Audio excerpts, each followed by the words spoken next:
Hey YouTube, it's me, Killer B, and this will be my second update on my gun project I got going on. And you have to dry fit all the parts. I've got the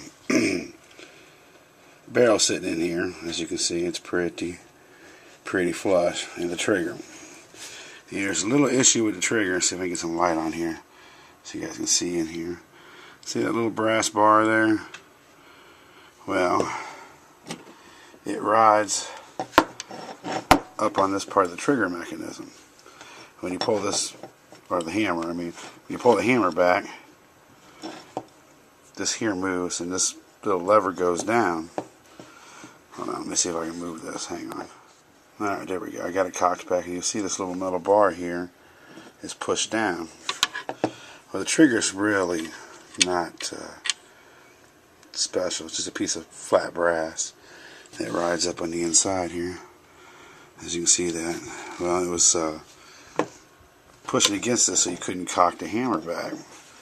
So I ended up making that hole a little bit bigger.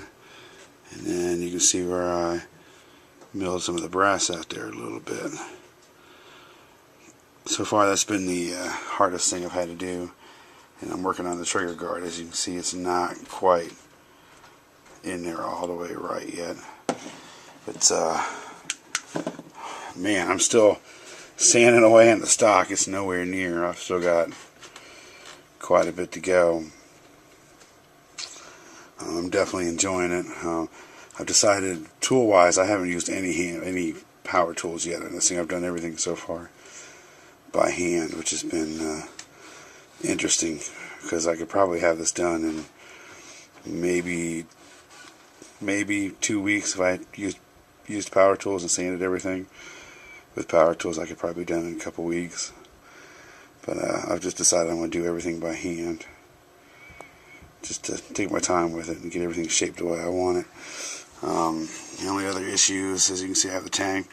There's a little bit of wood right here I still got to get off, but it's not been too bad. I definitely like this right here. It's nice and tight.